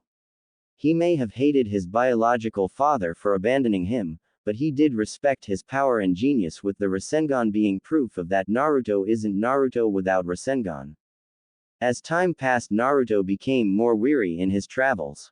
Sure, there was much to see and explore, but he wanted more stable friendships and somewhere to settle down for a time. Although he was accustomed to sleeping outdoors as he hunted danger beasts, he had no one he could call a true friend that would watch his back and hang out with him. Sure, there were coworkers he worked with as he hunted danger beasts, but it was just that. Coworkers. No relationship stemmed from that, especially when he was dozens of years younger than them. Thinking over his progress in growth, he was satisfied where he was and supposed it was time he had a break and focused on living. Eventually, Naruto made his way to a small town south of the empire. It was poor, with many people wearing ragged clothes, but they at least seemed content with what they had. A small knit community, something he liked. Sure, cities were big and fun, but he wanted somewhere where he could meet people and not just bypass them on the street. Deciding this was the place to settle down and to live life a bit more, Naruto searched for an inn and information on work. 1 year later, Naruto had spent a good year in the small town making several friends while spending time with his new stable job in the forge, molding metal into tools. Sure, it didn't pay much, but it was good practice. He even managed to forge his own sword. A katana. Something he had wanted for a time, and although he really wanted a Taigu version, they were extremely hard to find. Besides, the weapons wouldn't react to him as he had chakra, which for some reason the sentient weapons didn't like. He still on occasion went out to hunt danger beasts, but that was more of a rare occurrence when he needed pocket money to spend. For now, he was more than happy to eat into his savings and enjoy his life in the small community. Naruto had also made friends his age. Sure, he was the more powerful and mature out of the bunch, but he didn't mind. To him, they were his precious people he enjoyed spending time with. There was Tatsumi with brown hair and green eyes around his age, Ieyasu don't know his color, and Sayo don't know her color. Initially they were a close-knit group, but he managed to worm his way in with the extra help of Sayo. He just didn't understand why she blushed every time he went to talk to her. Eventually, as time passed, the friends grew closer and started seeing Naruto as the big brother and leader of the group, especially with him teaching and showing them all his cool moves. Sure, they couldn't use chakra, but that didn't mean they couldn't become powerful. After all, there were ninjas that couldn't use chakra and performed exceptionally in combat. Eventually, the town got poorer and poorer, even with the amount of money Naruto was bringing into the community, all because of a famine and the increasing taxes levied by the government. Eventually, Naruto and the group were asked by the mayor to help keep the town alive and agreed to help them any way they could, and left to the capital to make money and gain influence. Present day. As Naruto entered the large gates of the capital wall, he was immediately greeted to the extravagant sight of large buildings covering the courtyard where many people went about their day in entering and leaving the city. The windows were made of glass and the buildings themselves were several stories tall, made of cement and bricks. Sure, he had seen it in other cities, but not to the extent the capital made them. He looked further and noticed more towers in the distance that were built skyward as if attempting to reach heaven itself. Further yet, he could see the inner walls and the palace that stretched even higher into the sky. Overall, the architect was impressive and outmatched any man-made city he had come across in the empire or in the elemental nations. No wonder the capital was seen as the seat of power. It was so vast and developed, showcasing the power of the empire. Naruto began traveling down the vast streets of the capital paved with bricks and tiles. There were people everywhere and the streets were packed to the point where people were almost brushing his shoulder as they walked past. Carriages driven by horses moved along the road, showcasing nobility and privilege in the empire. Even here he could see the difference between classes and the effect wealth had on social status. At least in the elemental nations, wealth didn't affect the identity of a person. As he walked down, he noticed stalls selling various merchandise and foods, as well as lampposts set up to illuminate the streets at night. There were cafes all around with tables occupied by customers drinking coffee, reading book, or engaged in conversation. He just wished the group were together to see it all at once. Before arriving at the capital, Naruto had been separated from Tatsumi, Seo and Ieyasu after being attacked by danger beasts on the road. He knew they could handle themselves and would eventually meet them in the capital. Naruto himself had easily taken care of his portion of danger beasts that went after him, but the group was still separated. He had hoped they would have stayed close by and waited for him to finish instead of running off. Did they not trust his abilities? To top it off, Naruto couldn't use any sensing abilities to locate them. He could still sense chakra signatures to a degree, but in the Empire such abilities were useless when the people didn't possess chakra. Still, he had expected to sense something from them, but even Kurama mentioned the lack of energy in individuals prevented him from sensing his desired targets. Regardless, he expanded his senses, and as he did so he could sense an extremely strong presence in the capital.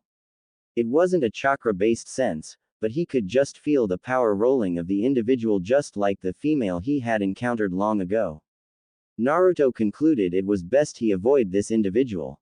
As Naruto continued to walk, he spotted a lady with D-cup held back by a thin leather strap that did nothing but emphasize the size of her chest and her curves. She was just exiting a bar with a happy smile and cheerful atmosphere about her, as if she had just scored something big. For a moment Naruto could swear he felt something from her, but played it off to instead stare at her as she walked down the street. As she passed him, he noticed she was carrying a large sack by her shoulder, and for some reason he felt that the sack was extremely familiar. Chalking it up to coincidence, he decided it was time for a break and entered the bar. As he entered the bar, he noted the square tables and chairs being occupied by customers. He looked at the wall, noting wanted posters of criminals posted up, and the bar at the far end stacked with beer bottles and wines of various types waiting to be served out. He looked around again, and to his surprise he saw Tatsumi sitting alone at one of the tables with a mixture of happiness and perverseness on his face. Likely from the conspicuous female that just exited the bar. Tatsumi. There you are. Where are Seo and Ieyasu? Also, what's with that goofy grin? Naruto inquired, relieved to find a familiar face out of the crowd of people. Tatsumi looked up, returning from whatever dreamland he was imagining, and was momentarily shocked to see Naruto in front of him. Quickly recovering, Tatsumi replied with his famous grin. I'm getting commissioned into the army. Huh? Naruto replied, momentarily confused. What did I say about joining the military, Tatsumi? It's bad business and dangerous. You also don't make much as a soldier. Yeah, I know. I got this beautiful Oni-san that has connections to the military to give me a head start. She's going to inform the captain now. And pray tell, how did you get a hot lady like her to help you out? Naruto said with a hint of mockery in his voice, yet Tatsumi didn't notice. Not bashing. Tatsumi is cool. I paid her. Silence. You paid her. How much? All my earnings from danger beast hunting with you, Naruto. She says with that amount I'll be promoted right away and we can have a steady supply of income for the village. Another silence. Even the whole bar was quiet, listening to Tatsumi's reasoning. Then, ha ha ha ha, everyone in the bar was laughing. Naruto had also joined in, finding the whole situation hilarious and how easy Tatsumi was scammed. It went on for a good minute before Naruto recovered enough to respond to Tatsumi with a less than straight face. Kami, that's the weakest scam I've ever heard of. Tatsumi, as your teacher I got to say you have a lot to learn, peef. Naruto barely kept himself from erupting into another fit of laughter as everyone in the bar continued. Huh, Tatsumi intelligently replied, confused over the whole situation. You got scammed, kid, one customer inputted. Don't expect to see that Oni-san again. Or your money, another said momentarily before returning to his fit of laughs. And I was wondering why that sack seemed so familiar. It took a few seconds for Tatsumi to process everything that was being said. Suddenly his face turned from one of cheerful confusion to that of mortification. He rose from his chair, aggressively knocking it down in the process. We have to go after her. He shouted, mortified by being tricked by, lady. Naruto laughed again. Not happening. She's long gone by now. Any thief worth their 2 cents would know when to run and where to hide. She's long gone by now. Naruto spoke yet again. But what are we going to do about food and accommodation? You already spent your money on getting us passports. Silence. Crap, was Naruto's only reply. Several hours later. Well, looks like we'll be spending the night on the street. Naruto spoke out, depressed over resorting to sleeping on the streets again. Sure, it was easy, but it wasn't something to be proud of. Both him and Tatsumi had spent several hours looking for work, accommodation, and anything that would help them get a quick buck in the city. Unfortunately, the hours were wasted and only helped to explore the vastness of the city. Naruto and Tatsumi continued to walk down the deserted street and found a spot where both could sit down, rest, and plan their next move. Naruto may have experience and skill in stealing, but it just wasn't right to do so. Who knows what struggles people were going through in the capital if he and Tatsumi were going through the same. He wasn't a heartless guy, just Konoha didn't count since he knew everyone there were bastards. As Naruto and Tatsumi settled down on the pavement by the edge of the street whose name eluded them, a young blonde girl in a horse-driven carriage stopped and looked at both Tatsumi and Naruto as they spent their moment recovering. Stop. Do those two have a place to stay? Again, my lady. A guard spoke. I can't help it. That's my nature. The girl spoke cheery as she ran off to approach Naruto and Tatsumi, who continued to rest by the side of the street. The girl approached the pair, speaking out, Do you two come from the countryside? Huh. Yeah, Tatsumi responded. Naruto remained silent. For some reason he felt the girl was rubbing him the wrong way and he didn't know why. Maybe it was the scent of human blood under all the perfume, but he could not picture the girl as a killer. She seemed so happy and cheerful. If you don't have a place to stay, do you want to come to my house? We don't have any money. You wouldn't be sleeping here if you did. Lady Arya can't leave people like you two alone. You should just accept her goodwill. So what do you want to do? Later. Hua. Tatsumi and Naruto spoke out at the great view the interior of the mansion held. The mansion was extravagant. Both had never been inside one before, but he could tell class when he saw it. He looked around, noticing the various rooms upstairs and down, as well as a large staircase leading to the second floor from the main entrance. A typical mansion in layout, yet was exquisitely designed. There was a chandelier above, shining light below, several expensive-looking furniture skewed about the room, and different paintings and animal heads hung along the walls. Ah, Arya brought someone again. The supposed father spoke up while looking at the pair. What a habit. I wonder how many it's been now, the mother said in a happy, but understanding tone. Those sentences sent ripples of warnings to Naruto's instincts, yet again he couldn't place his tongue on why. He had learned to trust his instincts, as it saved him countless times against Konoha civilians and in the countryside, so why was it acting up here? He thought it was best to keep his guard up around these people for the time being. He then glanced at the bodyguards and noticed how tense they were. Something was amiss. Thank you very much for bringing us in, Tatsumi spoke, thanking them of their hospitality. It's okay. Make yourself at home. If we help people out, the happiness will eventually come back to us, right? Mom. That's not the reason I'm doing this. Joking. Joking, Arya cheerfully spoke yet again. Naruto still had the inkling suspicion something was up, to invite complete strangers into the house and for the members of the house to accept them openly. Sure, there were good people in the world, but they were a rare few. Not many wealthy people he met helped others this greatly. They didn't even properly check them. The next day, we're going to that shop next. My lady, please wait, one bodyguard spoke. It seems we're staying home this time, another guard quipped to Naruto and Tatsumi. Her shopping's amazing, isn't it?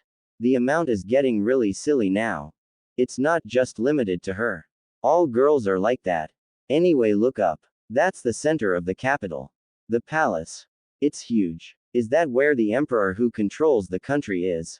No, it's a little different. There's an emperor all right, but he's a child right now. The one who controls that emperor from the shadows is the prime minister. He is the ringleader that's rotting this country. Naruto paid attention to the conversation and chose to remain quiet while he absorbed whatever information the guard spoke. Then the reason my village is suffering from heavy taxes. It's capital's common sense. There are guys like that as well. Guard spoke once again, pointing to several wanted posters posted up and spread across the wall. Night Raid. It's a group of assassins that's rattling the whole capital. Just as their name implies, they conduct nocturnal attacks on their targets. They mainly target high-ranking or wealthy individuals in the capital. Prepare yourself just in case.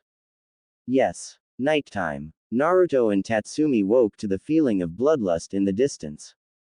Naruto sniffed the air again and could smell fresh blood. Someone had recently been killed.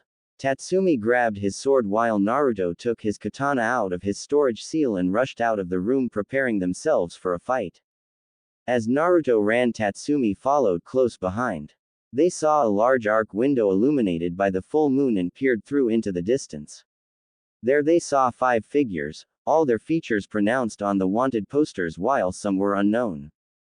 Night Raid, they both spoke. They're targeting this place as well because they're wealthy. Naruto and Tatsumi peered down and saw the bodyguards rushing into the field equipped with guns and hand-to-hand combat weaponry.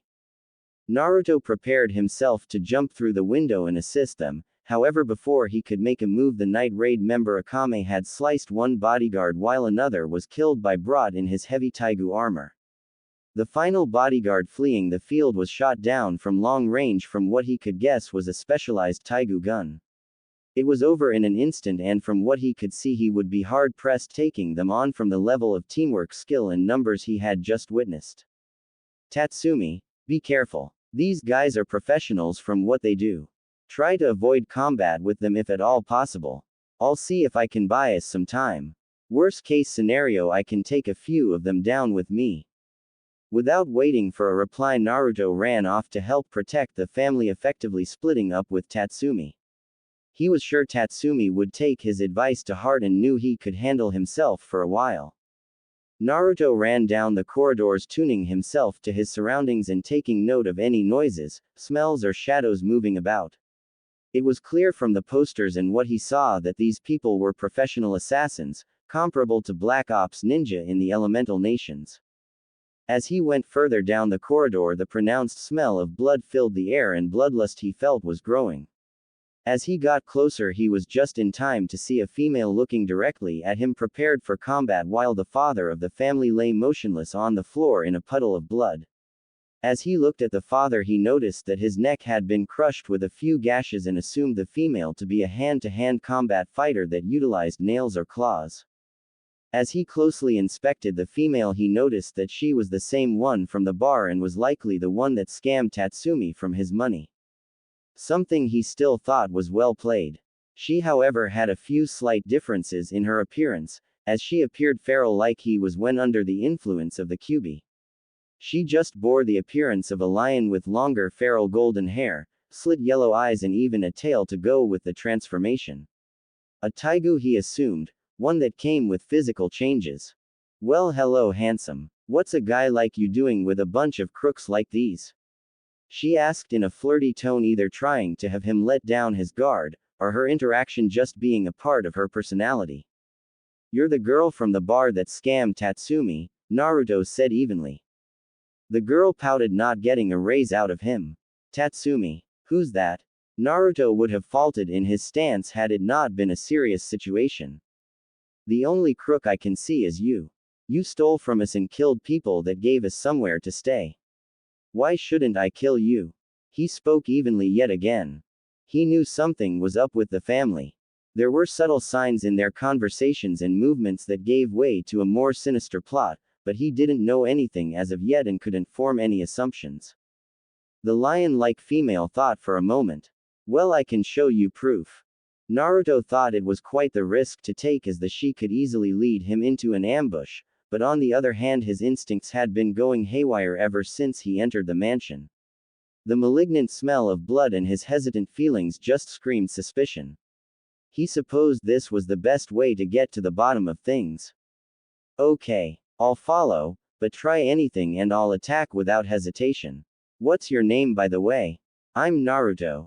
Leone cutie. Just follow me. Moments later Naruto and Leone arrived in the yard of the mansion immediately bearing witness to Akame and Tatsumi engaged in combat with one another and the Arya sprawled on the floor in fear. Tatsumi was loosing with a small gash in his jacket where his heart was. Naruto immediately tensed preparing for a fight, however in the corner of his eyes he saw Leone walk up to Akame and catch her on the scruff of the collar just before she took the final swing. Hold up. What are you doing? We still have time, right? I owe this young lad a favor. Tatsumi looked carefully at Leone before recognizing who she was. You're the boob. Tatsumi exclaimed unceremoniously. Clearly his head wasn't in the game and were it not a serious situation against professional assassins Naruto would have face-palmed at his lack of guard. Yep. The beautiful Oni-san from that time. Leone quipped not bothered where his focus was at. Young lad. You told us not to kill an innocent girl, but can you still say that after seeing this? She spoke once again while heading to the entrance of the shed. The stagnant smell of blood, death and rotting corpses immediately filled the air as it rushed out the opening. Naruto could see Tatsumi's back and could tell he was shell-shocked. It was too dark to see inside from his position, so Naruto took a step forward and as his eyes began to adjust by the entrance. He now understood where the strong smell was coming from and why. He peered into the room from its top platform. Directly in front of him he could see dozens of corpses of men and women hanging off wires attached to the roof. Some were hanging from their legs, others by their arms. Most were missing limbs of different types, arms, legs, eyes, heads and more with blood all over their body either dripping down or dry from time. Disgusted, but unable to direct his eyes away, Naruto peered down to the lower level and could see more corpses occupying dozens more torture platforms. Machetes and large knives of various types, torture tables, torture wheels, boards with pins, drowning glass cages, beheading platforms, spinning blades and other equipment for torture he had no idea existed were below the unassuming shed. Every corpse he looked at had an agonized expression plastered on their faces, with or without their lips. With the sound of groaning he faced the cages and could immediately tell there were some people still alive and in constant agony. He was speechless. What is this? They lure unidentified people who came from the country with their sweet words and subject them to their hobby of torture and toy with them until they die. That's the true nature of this household. Naruto continued to look around and when he looked up he saw someone he wished he didn't. Sayo. Above hanging from a wire by her arms was the tortured form of Sayo. She was with dry blood covering her entire body while small amounts still oozed out. Most noticeable of all was that she was missing a leg. She had almost been unrecognizable if it were not for the flower pin on the right of her head. Naruto knew that pin as he gave it to her on her birthday as a present and she cherished it to the point that she kept it on her at all times. Naruto couldn't take it and fell to his knees. Sayo. A good friend of his who he was developing feeling for was in front of him. Dead. And from what he could see was tortured the entire way through. Her face forever plastered with pure agony. Eyes unclosed. So there was someone you know. Arya tried escaping as quietly as possible, but Naruto could hear her steps. You're not getting of the hook by running away, little lady. The people of the house did this. Tatsumi spoke up, but it was evident he had not recovered from the shock. That's right. The guards were keeping quiet about it, so they're similarly guilty. It's a lie. I didn't know there was a place like this. Arya said, trying to cover up. It was hard to tell as Naruto couldn't feel any uncertainty in her voice. Are you going to believe me? The one that saved you two are these guys, Naruto, Tatsumi. Ta, Su, am I? Na, Ru, too. It's me. Naruto looked to one of the cages and could see Ieyasu in a cage reaching out. That girl invited Seo and me. After we ate, we lost consciousness. And we were here when we came to. That girl, she tortured Seo to death. UGHH. What's so wrong? Alice spoke as if she stood on a divine platform above others. She pushed herself free from Leonie and began talking in pure insanity. It was now clear what was going on. The family of the mansion was truly insane. You're just worthless hicks from the country, right? I should be free to treat them however I want. The same as cattle. Besides, that girl was so imperviant for having straight hair for a farm animal. Even though I'm troubled with such unruly hair. That's why I agonized her so meticulously. In fact, she should be grateful I took such good care of her. A family of sadists that takes the guise of Samaritans. Sorry for getting in your way, Akame. Leonie spoke seriously. It was clear she was disgusted with what she saw and heard. Eliminate. Naruto stood back up, unsealing his katana again, surprising Akame and Leonie in the act. He prepared himself to kill Alice. Wait. Tatsumi spoke up, halting Naruto from the act while also putting his hand on the hilt of the sword on his back. He looked at him and knew the look. Tatsumi was serious, and seeing he was closer to both Seo and Ieyasu, he knew not to interfere with what would happen next. Don't tell me, are you trying to defend her again? No, Tatsumi spoke evenly, knowing what he was going to do and supportive of the act the entire way. I'll kill her. Tatsumi suddenly moved forward in a normal slash stance with both hands on the sword while slashing at Arya with as much power as he could. She grunted out one final time before succumbing to death. Quote, Haha, that's Tatsumi for you, that felt great, hack. Ieyasu spoke out before coughing sporadically. Ieyasu. Tatsumi and spoke out as they rushed to the cage. Naruto broke apart the bars with his brute strength while Tatsumi went in and grabbed Ieyasu. Akame spoke out, looking at both of us. It's the last stages of Labora disease. The mistress here enjoyed putting people on drugs and writing how they were doing in the diary. He can't be saved anymore. Naruto. Tatsumi. You know Seo, she didn't submit to that fucking girl. Even to the very end, Ieyasu began speaking out. It was so cool, so for my death, this Ieyasu-sama here will also, keep it real. Ieyasu spoke out for the final time in the arms of Tatsumi as he clenched his fist with a smile on his face. Truly keeping it real to the very end. He was already in a state where he was hanging on by willpower alone. What's wrong with the capital? Tatsumi spoke remorseful with all the events transpiring within the hour. Let's go. Akame spoke evenly as if it were another job for her. Hey, why don't we bring them back with us? Our hideout's always short-handed. Leonie spoke her thoughts while dragging Tatsumi. Naruto, unsure what to do, decided to follow, but not before sealing the bodies of Ieyasu and Seo for burial, a heavy expression on his face as he did so. Let me go. Tatsumi screamed out. A short while later, on the rooftops of the city, the remaining members of Night Raid could be found hanging off some wires connected across different roofs. So they're finally back. A heavily armored man spoke, likely brought from the wanted posters. It'd be bad if we don't retreat soon. An unknown man with distinct green hair spoke. You're late. What were you doing? Who are they? A young girl with pink hair tied in two pigtails spoke this time. Tatsumi was still thrashing as he was dragged by the collar. Starting today, you're with us. Congrats on your inaugurations into Night Raid. Leonie spoke out with a feral grin, with her Taigu still active. Naruto took the information in stride.